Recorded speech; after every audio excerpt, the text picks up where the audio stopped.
Hey, Longevity Junky, it's time to get your fix. I'm Nikki Lee. I'm Buck Joffrey. And today we speak with lifestyle medicine leader and healthy aging expert, Dr. Sharon Bergquist, who will share some surprising insights on how stress may not all be bad for you. Also, we have a study of a 117-year-old woman, Maria Morera, which linked her daily consumption of plain yogurt to enhanced gut health and longevity. But first, we need to catch up, of course. Yeah, how are you, Buck? so how are you doing? Or should I say bonjour? Bonjour. You were in Paris? I am in Paris. I am. You know that hotel that you're in, I have people watching or not. It looks really pretty. It is. There's It's the walls beautiful. and stuff. I It looks know. very Parisian. Where in Paris are you? Well, I'm not too far from the Louvre.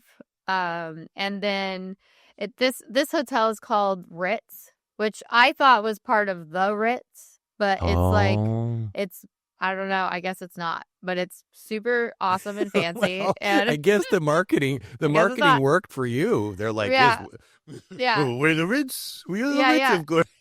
Whether it's, but it's like, I think it's more, I want to say maybe this is like the original, and I feel like maybe the Ritz took it kind of from this, but is it's that not what they're telling you? associated.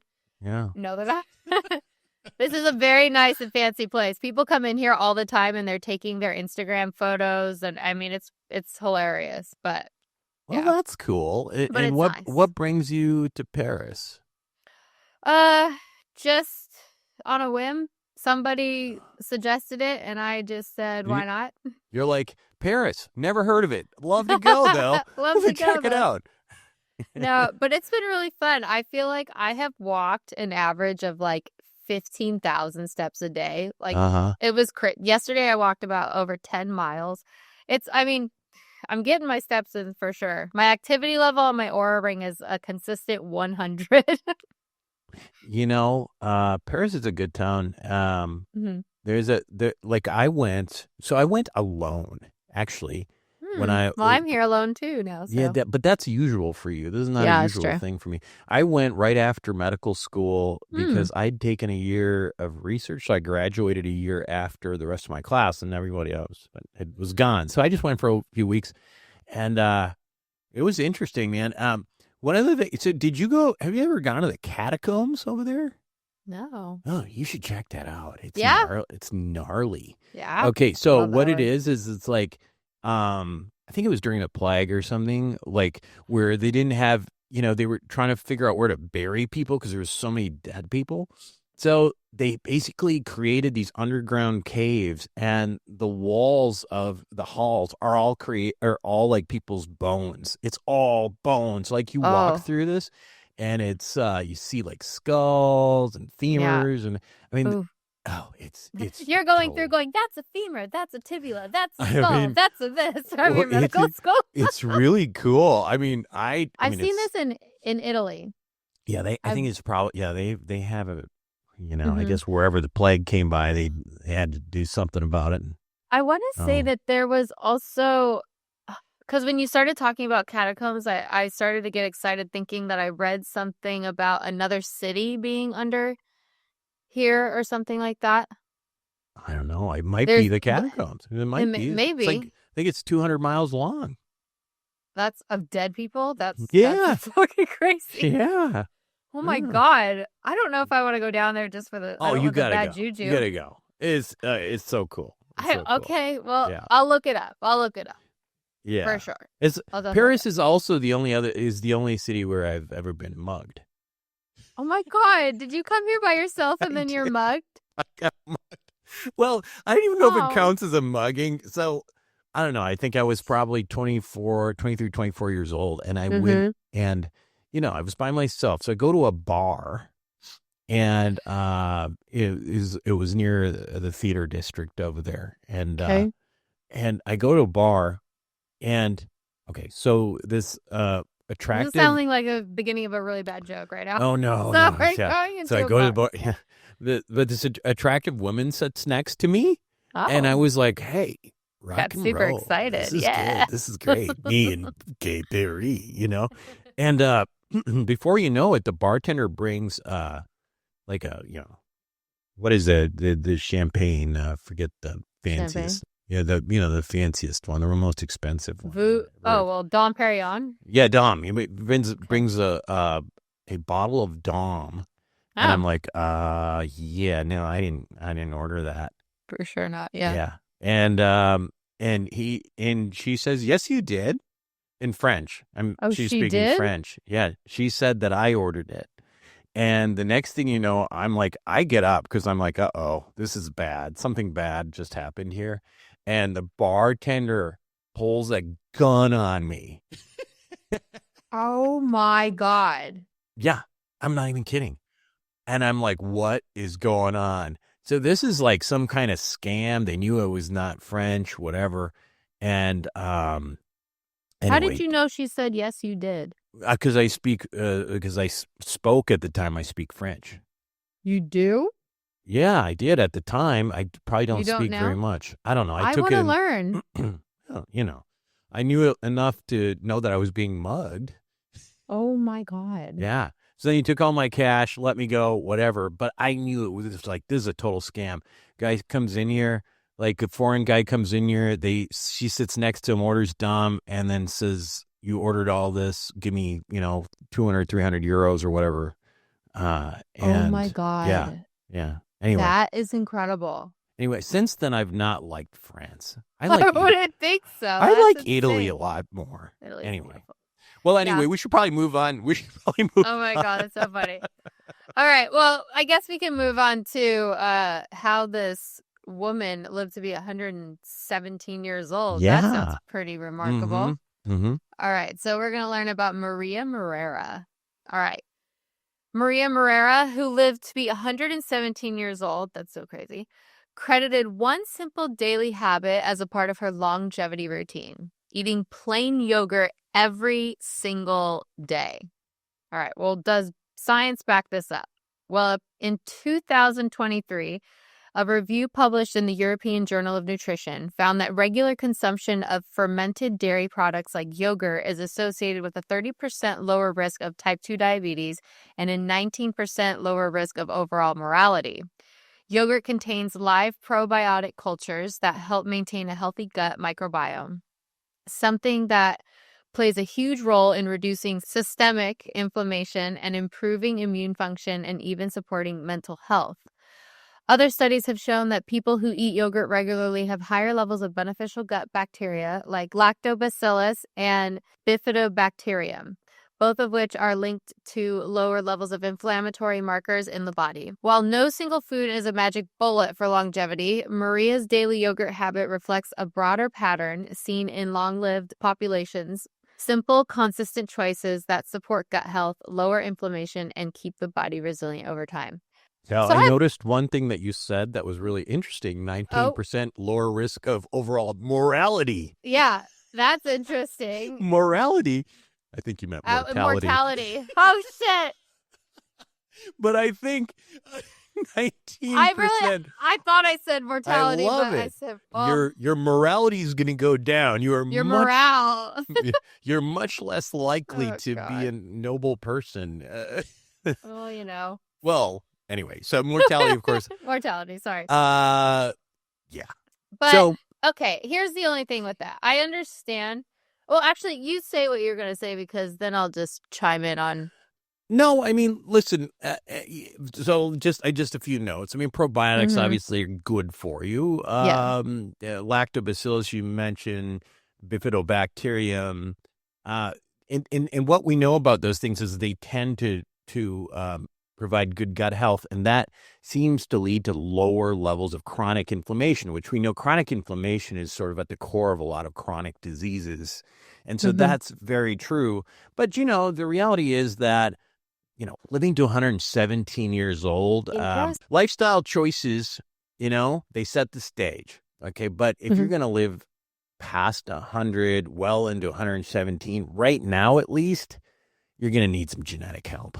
Right. I mean, and there are these supercentenarian genes out there, and you can literally predict on those genes, like who's most likely to make it to 105, who's likely to make it to 100.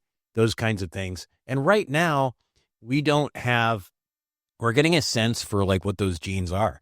And we can't control that right at this moment. On the other hand, though, we've talked about this before. I mean, we are sort of on this cusp of a time when we can start manipulating those genes and doing stuff. But no, I mean, yogurt alone, gosh, I wish it were that simple, right? Right. That's kind of what I have to say about it. Well, okay, here's one thing that I'm going to say is that there was some sort of like study or experiment or something where when we think of yogurt, we think of these probiotics, right?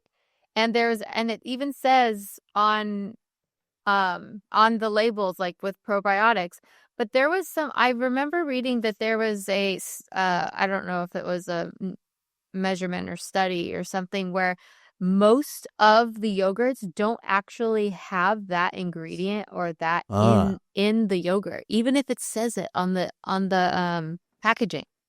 Yeah, I'm not surprised because, in order to make some of the stuff taste good, I mean, you're probably processing the hell out of it and you're probably getting rid of a lot of things that are good for you. Yeah. So it's like, how do we know? It's like she says that she was eating yogurt every day, but I would want to know the exact one that she was having because, like I said, not all are created equal is my point. Yeah, although she's probably super old school, right? So she's, oh yeah, so maybe the oldest brand out there. She's probably got she's probably got the cow coming over, and that's probably the sure way of getting it, at least. Yeah. Like that's a foolproof way. But I have heard, it's like people always say kefir. Like, cause right, that has. So I've heard like kefir is really good to have Greek yogurts, things like that. Yeah, is there a difference between Greek yogurt and regular yogurt? She was just saying. Oh, she said eating plain yogurt. Okay. Oh yeah. So she ate plain yogurt every day. But does kefir and all that have the same or different amounts of probiotics? I mean, I have no idea, but I think bottom line is, you get some probiotics, and that's just one part of the equation. We know that, right? Exercises, for most people, exercise and sleep, and your favorite, the social stuff, is critical, right? Like that's how you're going to get it. You're not going to just eating a yogurt a day isn't going to. Right. Solve. Well, as our Blue Zones episode, it's not just like exactly what you eat, but it's also like you were just saying, like your social ties and your sense of purpose and actually, doing daily activities and just feeling happy and healthy, I think. Yeah. Yeah. And then the last point, again, just going back to genetics, I mean, there is an element there. The estimate is about 30%. Sure. Okay, so 30% of your longevity is coming from your gut, from your genes. Oh, your genes. And, okay. Yeah, like so if you're a supercentenarian, chances are you've got a supercentenarian gene. What I mean by that is somebody who lives over 100 years old. So again, those things hopefully, and we've had enough people on this show to suggest we can overcome those genetic hurdles in the next, decade or two, but not quite yet. Anyway. Yeah. And also, this is just showing that it's important to really take care of your gut. Yeah. Your gut is definitely your second brain. I mean, technically second brain. It could be the first brain. Who knows? But they're definitely attached. The way I've seen attached. you eat, it seems like your first brain. My first brain. True. I think everyone who's ever had dinner with me or something can attest to that. It's the best. I don't know. Yeah. But yeah, very true. But take care of your gut, basically. Yeah. Well, what do we got next? All right. Well, we're going to take a quick break. And when we come back, we're exploring the stress paradox with one of the leading voices in lifestyle medicine, Dr. Sharon Bergquist. Welcome back to Longevity Junky. It's time for our guest interview. It's The Breakdown with Dr. Sharon Bergquist. Sharon Bergquist, MD, is an award-winning physician, healthcare leader, and researcher known for advancing science-based lifestyle medicine. She holds a BS in molecular biophysics and a biochemistry from Yale and an MD from Harvard, where she also completed her internal medicine residency at Brigham and Women's Hospital. Dr. Bergquist has led clinical trials, including the Emory Healthy Aging Study and the NIH-funded Emory Healthy Brain Study, and her work is widely published in peer-reviewed journals. She hosts the Whole Health Cure podcast, and her TED Ed talk on how stress affects the body has over 8 million views.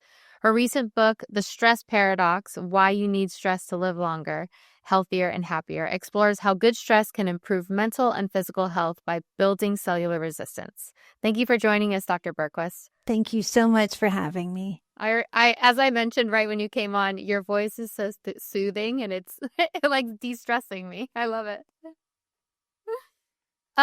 So there's, when I hear the word stress, it already stresses me out. I don't know, like, I only think of negative stress. Is there cases where, I don't know, there's like good stress or bad stress or anything where I don't have to stress out about hearing about stress anymore? I love that. Nikki, I used to be a poster child for telling people how harmful stress was. I would draw that connection between every part of the body. And the biggest feedback I would get from people is I'm getting stressed hearing how bad stress is for me, right? Yeah, exactly. Right. And that is really the predominant way we think of stress. We think of the type of stress that harms us. And part of that is because we have 90 years of medical science and literature primarily focused on looking at the adverse effects of stress. And in the last 2 decades or more, we now have molecular and cell-based technology that is understanding how stress can be beneficial when we stress ourselves in a way that we were meant to incorporate stress into our lives. Like, we are adapted for a certain type of stress, which I term good stress. Certainly other people have different terminology around it, but yes, stress can be beneficial. It can also be harmful, and learning the difference is really the key to living a very healthy and long life. So when you say that, I feel, can you give me the differences or some examples of good stressors versus bad stressors? Yeah, that's really such a great question. So you can think of stress as what I call the 3 Ds. What's the design or the type of stress? What is the dose or intensity of the stress? And what's the duration of the stress? And those 3 variables really help shape what type of stress is good for us, what type of stress is harmful.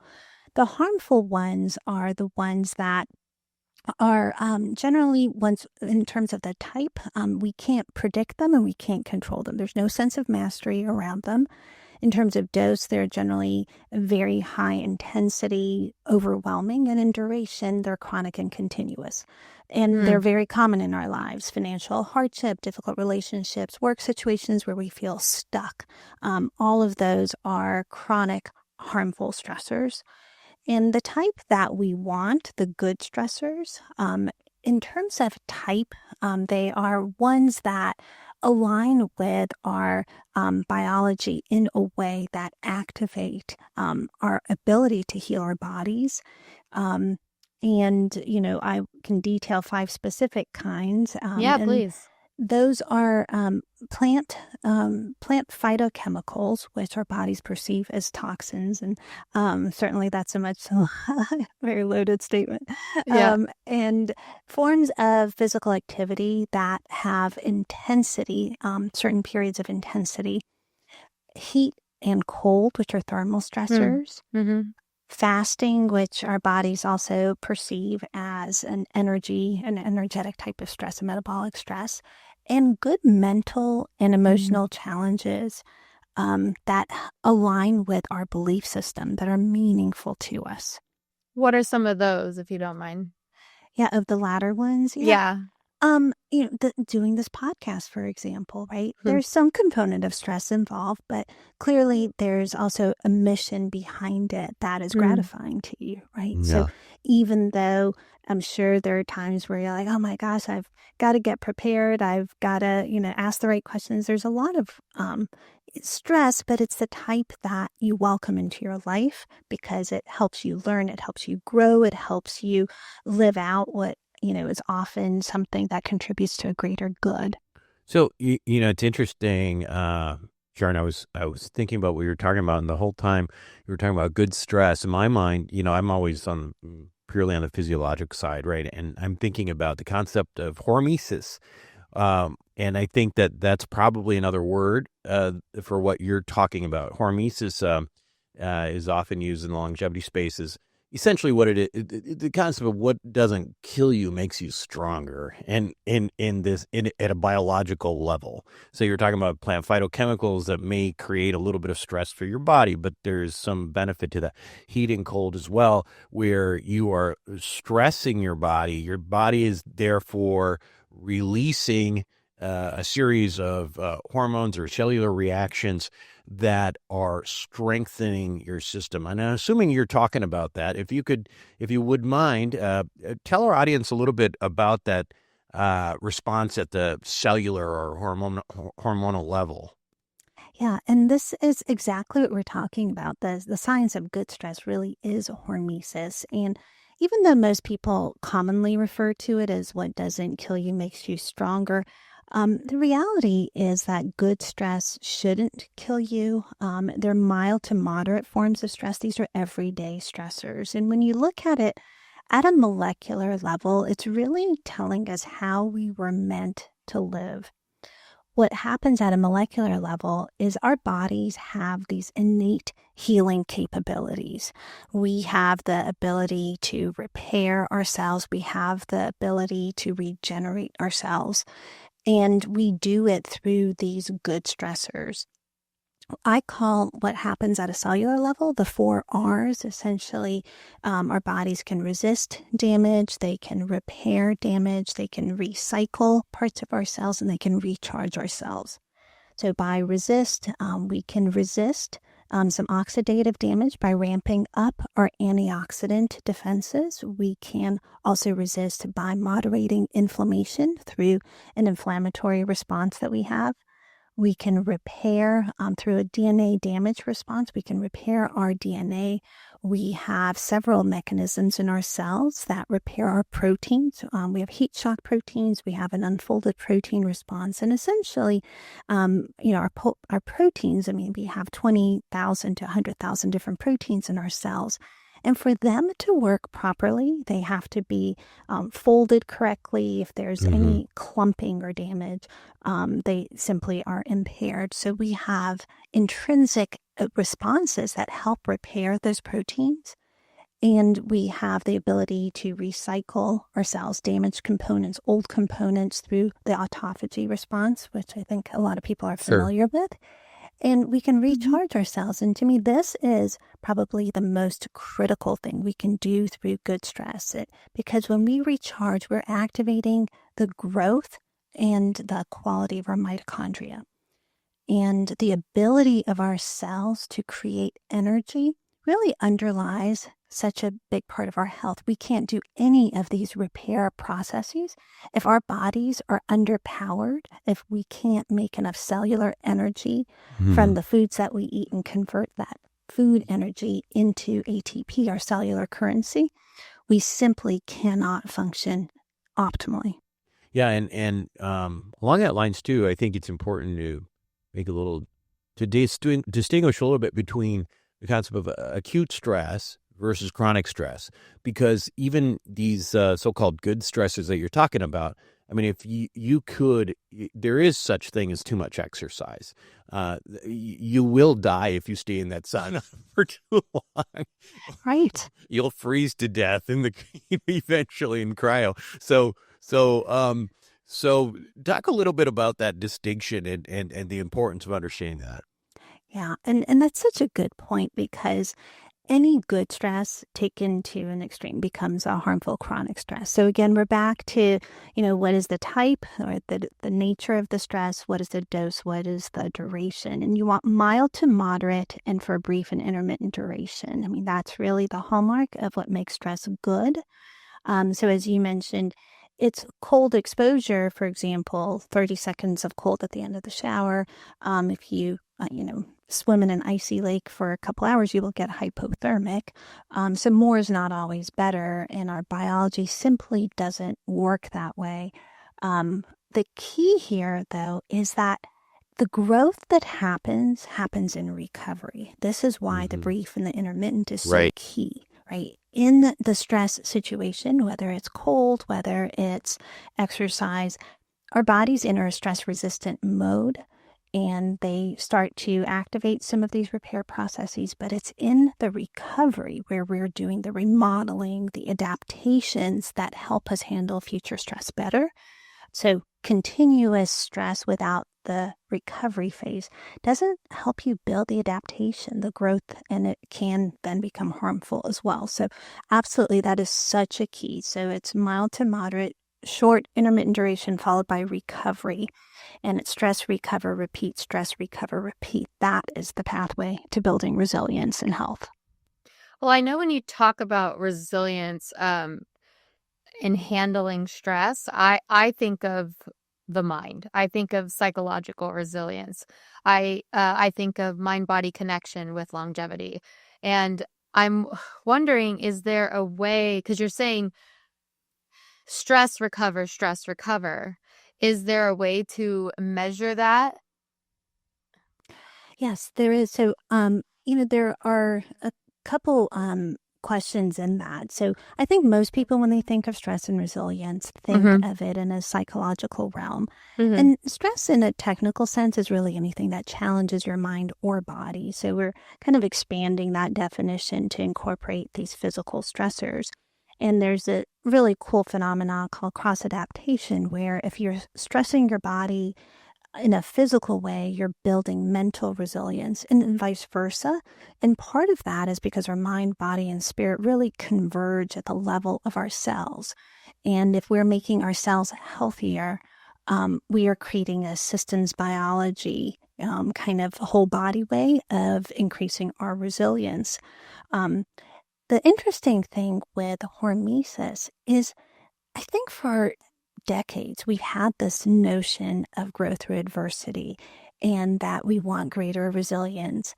But what we're able to do now is really understand that at a functional and physiologic level. Like, what do we mean by growth? What do we mean by resilience? What's happening in our bodies where we can say, yes, you have and develop this resilience. And I think that is what is really cool. We're kind of taking this to this next level of understanding the physiology behind it. And that's what helps it become more measurable. In the realm of psychological stress, so we've done some clinical trials around this of how do we measure that. And one thing that is, what we're looking for is, can we look at a resilience factor? Some people have looked at this as a ratio, for example, of DHEA to cortisol, and refer to this as a growth index. And DHEA is kind of somewhat reflective of our resilience, and obviously cortisol in an excess can be harmful to us. So when we look at the ratio of those two, we see in our studies like tremendous individual variability. I run a executive health program. We take care of global, executives from global companies, kind of top performers in their fields, and they all have objectively very stressful lives. But when you look at a biochemical level, you see that ratio of DHEA to cortisol be incredibly different. I mean, like, just the plot curves are all over the place. And it really tells you how much control you have over your resilience. And even though we can't control the stress in our lives, even if we live a high stress life, we can control the resilience and we can measure it. And that's what we're really trying to do in an objective way. With this sociological resilience of stress, can that actually slow down the aging process or accelerate it? Yeah. Oh, such a great question. I love this because we actually, we've done a series of clinical trials. One was looking at, historically when we've looked at what are risk factors for diseases, for example, can stress cause a heart attack, can it cause heart disease? And yes, there's a clear correlation as a risk factor that stress can lead to heart disease. So we did a clinical trial around it, but we also intuitively just felt that, resilience is a part of this equation. So when we measured resilience and looked at it as a variable leading to heart disease as the outcome, we found that the resilience was just as impactful as stress, right? So the first part of it is focusing a little bit of a shift, not just towards how do we remove the stress from our life, but how do we build that resilience to reduce the chronic diseases that are the number one killer. So that's one pathway to longevity, right? It's just improving health. We then did a direct study looking at aging through biologic age. So I think there are a lot of groups across the country and across the world that are using epigenetics to look at biological age. And generally, there are so many algorithms. We're all looking at epigenetics, but using different algorithms trained by different models through machine learning. And depending on how we create those algorithms, we get different levels of accuracy of how we can predict that biological age. So we looked at the biological age of our clinical participants, which were our patients, and we also looked at their stress and resilience level. And we went into this thinking, okay, if stress is harmful, then people with the lowest amount of stress would be, having the lowest biological age or the youngest biological age. And we were actually wrong. Oh, wow. I'm surprised to hear that. Yeah, exactly. I mean, you have these hypotheses, and it's the beautiful thing is when you're open to being wrong. And Yeah. in the group that had the lowest resilience, we found that ones that had a stress level that was kind of moderate, which based on national level data is about normative of what average America experiences, they had a lower biological age than the group that had low stress. Oh, wow. Yeah, Is it so because of the resilience they built up? I'm assuming it's because it's become something that doesn't shock the system as much because they're used to it in incremental Well, time. there might be an element, I would think, too, of these people being more engaged, of using their minds more. Like if you are in, like if you have a job that is challenging and you're constantly having to think, you're constantly having to solve problems. Problem solving. I mean, we know from, other kinds of research that we've seen in with the brain, at least, there is very much a sort of a use it or lose it. I mean, especially when you look at Alzheimer's data and that kind of thing. So I'm wondering, what's your thoughts on that? I mean, in terms of what we're thinking. Yeah, so obviously this is now beyond the scope of what we actually showed in the trial. So I'm now speculating. Speculative, right?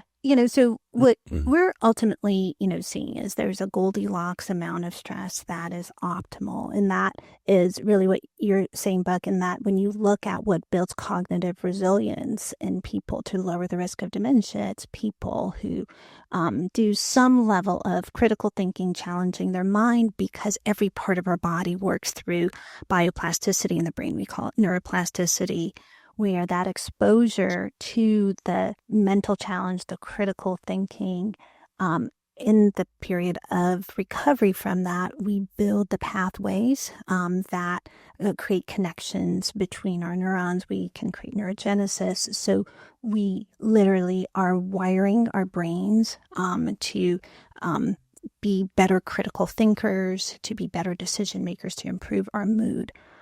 So certainly I think there's a use it or lose it. But when you look at the broader field of what is known about adversity and different levels of outcome, and certainly we know that when people face trauma or major adversity, that leads to poor outcomes. But interestingly enough, when people have a moderate amount of adversity, it does lead to better outcomes. People generally have lower rates of anxiety and depression. People have better physical well-being.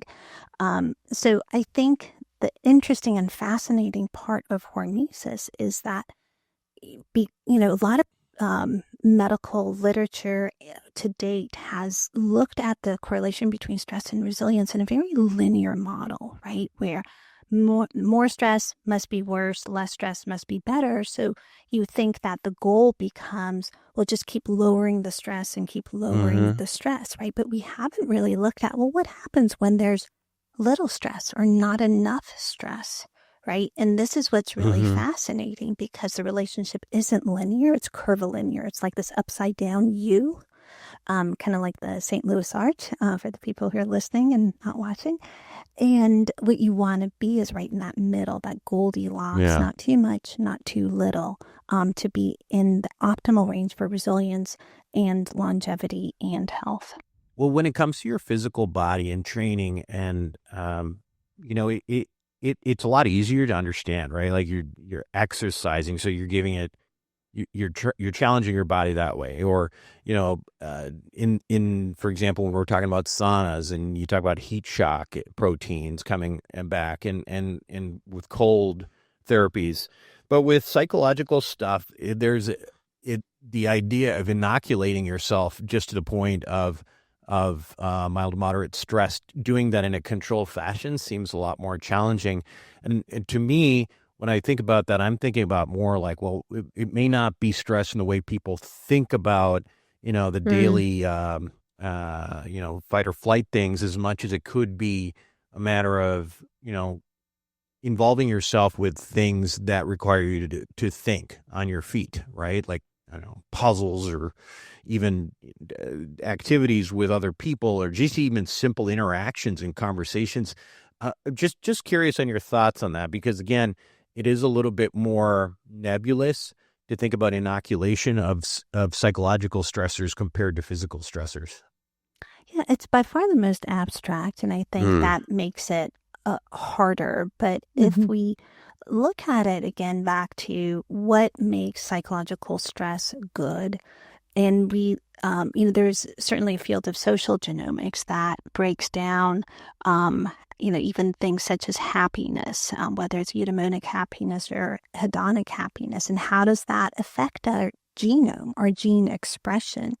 We see a more healthful gene expression associated with meaningful activities, certainly when they're outmatched by what we do that's just pleasure seeking. So I think we can get some guide if we work backwards by what's happening at a genomic level to really define what is a beneficial way to psychologically stress ourselves. In medical literature, there's a lot around burnout, and that's another way to extrapolate as to what's a good type of stress. So within healthcare, as you well know, the rate of burnout amongst physicians is well over 50%. And generally, when people face chronic stress, a lot of it attributed to kind of a broken system, things that people can't control, that leads to fatigue and burnout, kind of a decrease in loss of energy.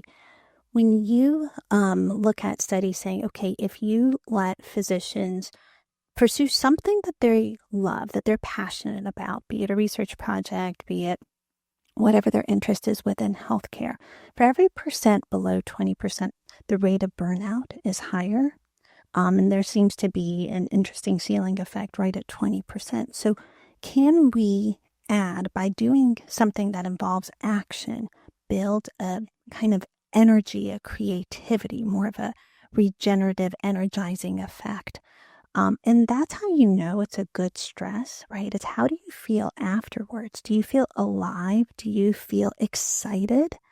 And then do you have enough of that type of stress in your life? Because I feel oftentimes people get so down and defeated and fatigued and burnt out from the stressors in their life that their natural response, like you said, in a fight or flight way, is to retreat, right? It's flight. And this is a counterintuitive way of saying, by taking action, by actually adding more stress, you can create the energy to change your life. Huh. Can you elaborate that a little bit? Yeah.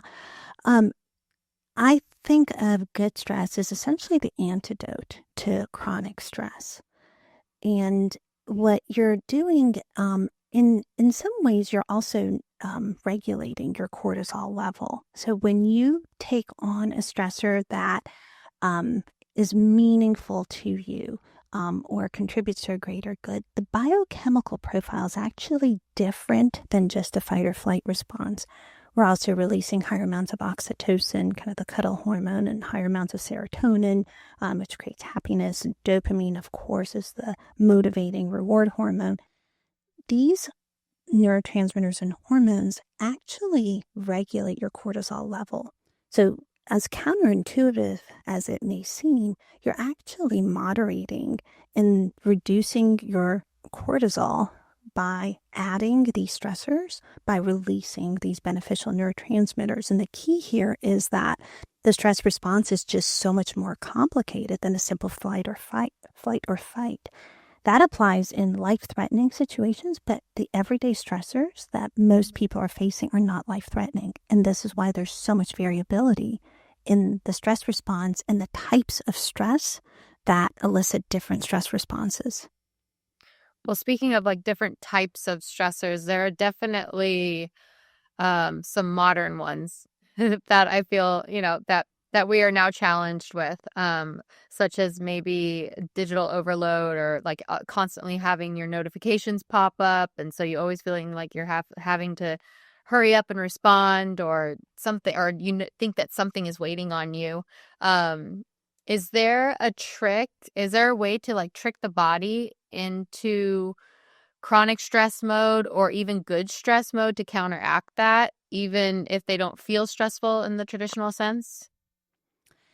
Yeah, I think, we can all certainly relate to getting into modes where you're just constantly, just checking, and you kind of almost becomes a self-fulfilling prophecy where you get that dopamine from checking and getting some message on social media, and it kind of, then you want to feed on that dopamine, and you kind of get in that pathway where you're on this high alert and your attention span is now kind of limited. And I think when we sense that level of kind of feeling too much like of that fight or flight, or that kind of stress response where we're not necessarily thinking through things in a way we want to, with a greater sense of calm, to me, that's when we know we need a little bit of a reset, and that's the time for a recovery before we engage any new type of stress. And recovery, though, here is different than relaxation. And when you really want to reset, relaxation, I think of things like, read a good book, catch up with friends, go cook a lovely meal. But that doesn't calm your busy mind. The type of recovery that really helps with the reset are the types of recovery that help you get to a very state of deep rest. So when the brain activity is different in the brain, when you're engaging the parasympathetic nervous system. So what does that look like? It overlaps a lot with mind-body practices like meditation, but it's inherently different. My favorite way of recovery is actually fully immersing myself in nature. With all of my senses, and taking in the awe and the wonder of nature. That resets cortisol, it resets your nervous system. And I think you have to do that work before you take on the deliberate stressors. Back to what we were talking about before, you don't want to keep stacking stressors. That's not the optimal state. But I think it's this balance between stress and recovery. There's a kind of yin and yang between the two, and straddling that is really the key. I wonder if, it seems sort of silly, but I was just thinking while you were talking about the fact that one of, this is not a particular, people would not think of this as an active thing, but I'm a big sports fan, right?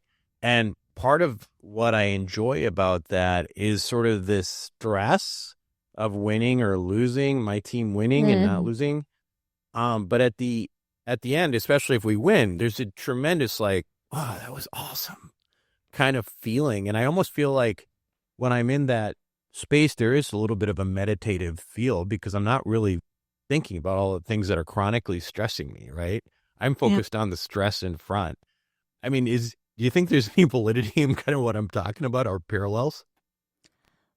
Well, there is. I mean, so because there's that slight bit of uncertainty of how that sporting event is going to turn out, that's really how you're optimizing dopamine, Yeah. right? And And there's a hopefulness too. Like there's this like, oh, our team can still do it, and there's like a Yeah. positive, I feel like there's positive reinforcement in that thought.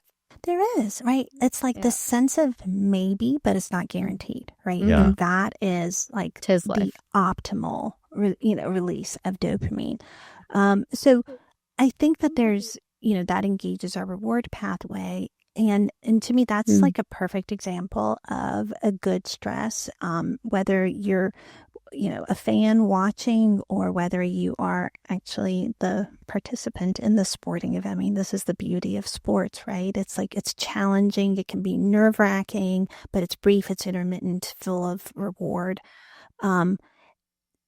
These are all ways where I think we can build the resilience so that when we face the unavoidable chronic stressors, we are better able to handle them, right? So that's kind of the whole premise here, that we are creating our capacity or building our capacity, kind of taking health and longevity on in a very, instead of playing the defense, we're playing offense here.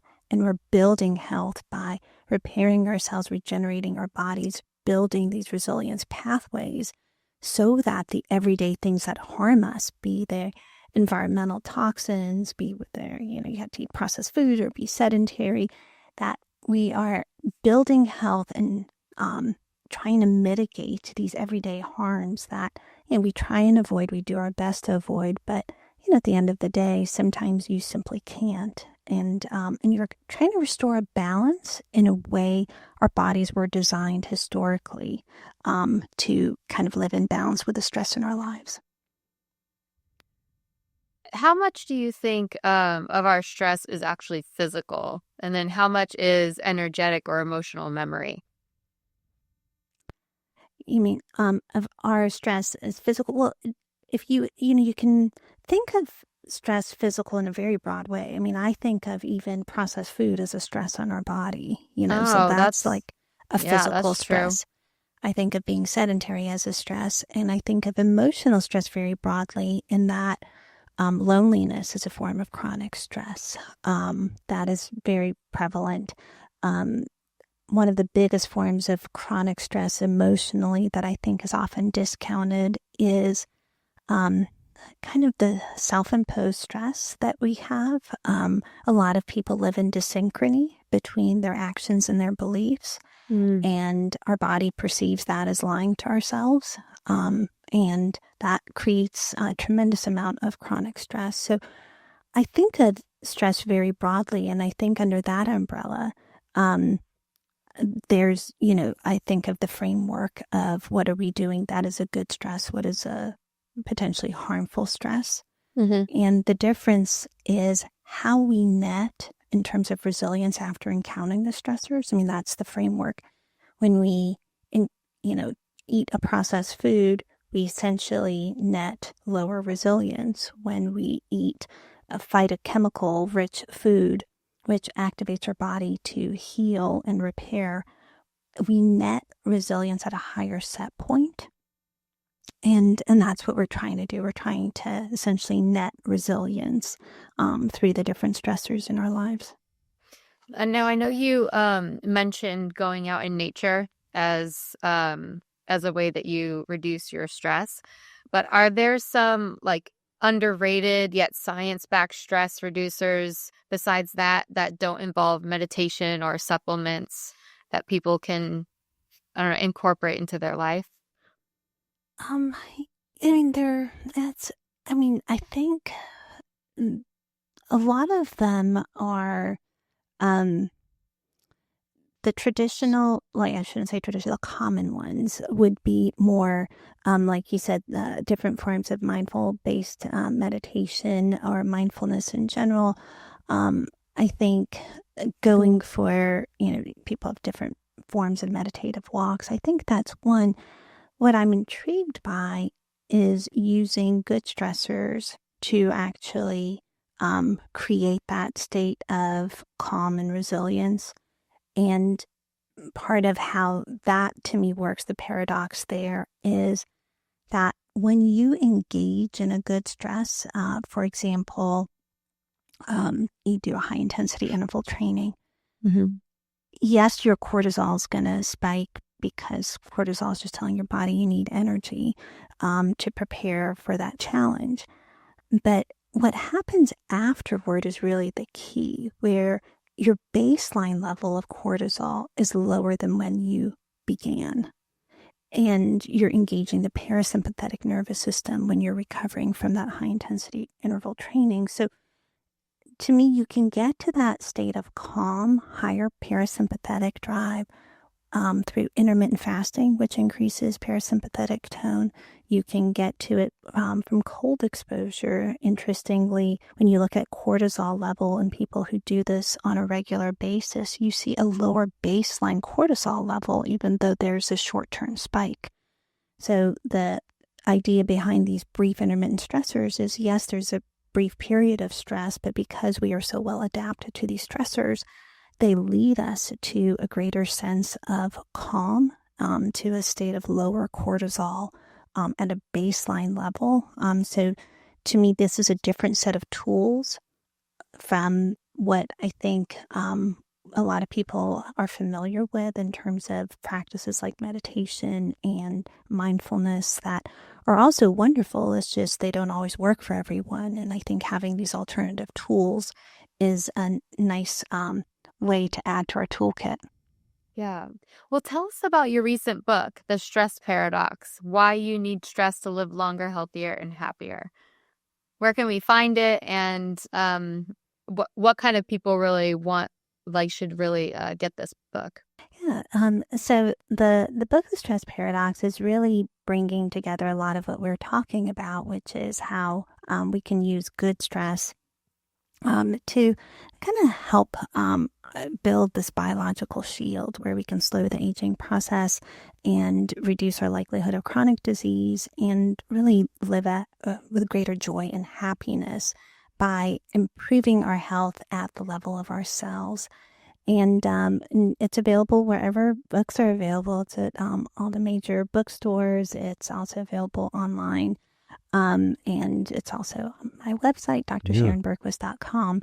And really, I wrote it because I've been in clinical practice now for 25 years. And I feel that there is so much that people can do, we can all be doing to live to a higher state of human potential.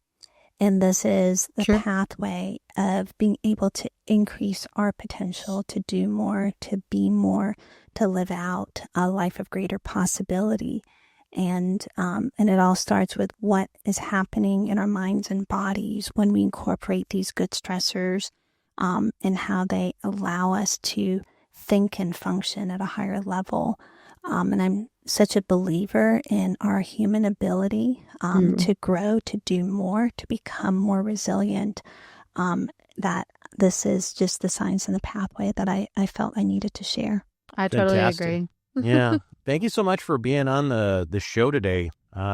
Nice new fresh perspective on stress. It's my pleasure. Thank you so much for having me. Thank you. We're going to take a quick break, and when we come back, we will have our healthy takeout.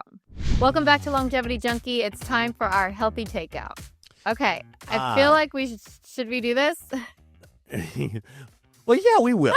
Well, first of all, just to recap, I think the moral of the story here is actually this is very similar to topics we've been covering, and it's that whole hormesis concept.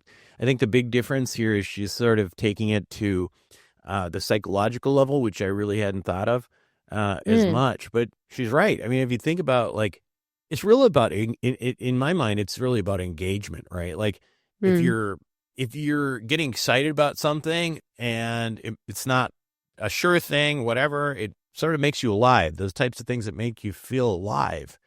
are kind of what she's getting at. I mean, I think I don't want to And they're simplify kind of a her little stressful. too much, but like, yeah, I mean, like when you're a big fan of a sports team like I am, like it's like I'm so excited about, but I'm stressed out too, Yeah. and I'm a Vikings fan, so I'm always left ultimately sad, Stressed out. right? I'm Yeah. ultimately left sad and waiting for the next year. But anyway, so Well, it also shows that with like in yoga, for instance, like after you do yoga, the last thing that we do is shavasana, which is literally laying on the ground. And they always say, lay still here so that you can incorporate all the work that you just did. And I used to just be like, oh, I'm just glad it's over type thing. And I was just like in relaxation mode. But every time I hear an instructor say that, like to incorporate to incorporate it into your body so that it can actually have benefits to you. Yeah. This really makes sense. Like having it actually explained to me in a scientific way, or at least proven to me that is actually a good thing and something that helps actually incorporate all the work that we just did. I just feel like that's what I was thinking about when she was talking about having a, stress and a stress and relief. And yeah, and also I love the fact that like meditation makes me feel like when I'm stressed out, if I'm super stressed out, and I meditate, then I do feel a lot more at my homeostasis, if you will. Well, it's time for you to get out of that homeostasis and get into a game we call Good Stress, Bad Stress. And this is the lightning round. I love you so much right now. Lightning round, our guest today is Vicky Lee, actress, model, influencer. Right. So here's how the game is played. I will tell you a specific situation and you say good stress or bad stress. Okay? Okay. Okay, and that's question it? one. I can't have any other explanation? Nope. Okay, that's good it. stress, It's a bad stress. Lightning round. It's a lightning round. Good, Okay. bad. Okay. All right, here we go. Okay, All right, number one. Your Super. dog just went viral on TikTok. Yay, fame. Also, now you have to become a full-time content creator by tomorrow. Oh my God. Good stress because of creativity. Ding ding. Okay, good. Next one. Trying not to cry while reading your own wedding vows. Oh, that's a good stress. That's sweet. No, you're right. No? I'm just gonna I'm kidding. Says the divorced guy. Says the divorced guy. Oh, that's right. Oh my that's God, right. I'm so grateful for that this one right depends which perspective you're coming from, right? That's Like true. divorce. My brother, probably bad because he was stressing out when he had to read his vows. Okay. Okay, next one. Okay. You said you too when the waiter said enjoy your meal. Oh, I mean, that's just an annoying stress.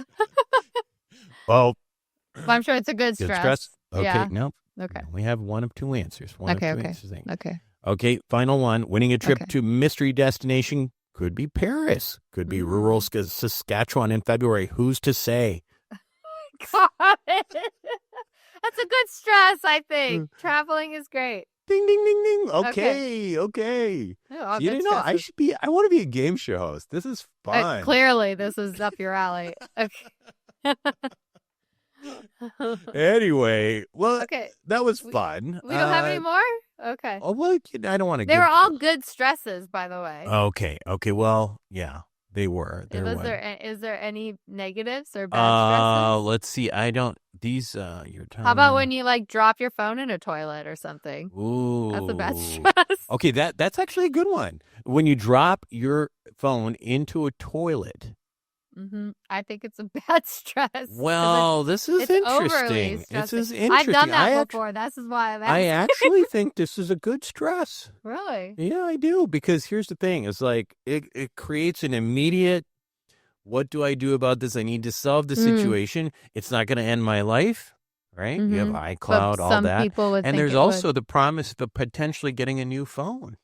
Yes, but it costs a lot of money too sometimes. Well, that's true. That's you true. Need but if you have an iPhone plan, if you have one of those plans where, you can get a free one with any damage. So Remember how I said that that's happened to me where I dropped my phone in the toilet? This was years ago when we didn't have iPhones, when we didn't have iClouds, when we didn't have any of that stuff. So that was really bad. It got stuck in the toilet, actually. So it's not like I just dropped it Oh my in there. God. It got lodged in there? It got lodged in there. So as it was flushing, it got lodged in there. And then How'd you get it out? I literally had to get a plumber to undo the whole toilet. It was insane. Yeah. It was insane. When I was a kid, when I was in first grade, we used to line up to wash our hands. And the teacher's rule was don't bring your lunch ticket, because we used to have lunch tickets back then. Don't bring it into the bathroom. And I'm like, yeah, whatever. I'm bringing it to the bathroom. So, I was washing my hands, and I put my ticket on the side there for a second. And this kid, Joe Huberty, we know his name. Oh yeah, we used to call him Puberty. Of course, that was first grade. Anyway, he bumped me, and the ticket went into the toilet. And then I went back to my desk, and I was just like, nope, not gonna say anything. Not gonna say anything. Teacher went in there. She was like one of these mean first grade teachers, like literally from the 80s movies, right? And she just stood there. She was furious, and she looked, and she's like, whose ticket is? We're not going to lunch until somebody explains whose ticket it is. And then, of course, Joe turns and he's like, it was him. Oh my God. And you guess what she made me do? No, go get it out of it. With my hands. She made me put my hand in the toilet and get it. I was clearly distressed. Scarred. Yeah, and then we went to lunch, and no one would sit next to me at lunch. Because I had toilet hands. Good I had toilet hands. Oh, no. That is a bad stress. That is a bad stress. That was a bad stress. Well, next time you'll listen to your teacher, Beth. Yeah. Jesus. Well, anyway, that's it for this show. Do you want to read us out? Yeah, of course. Longevity Junky is created by Dr. Buck Joffrey, MD. It is executive produced by myself, Nikki Lee, Dr. Buck Joffrey, and Phil Ferragamo. See you next time.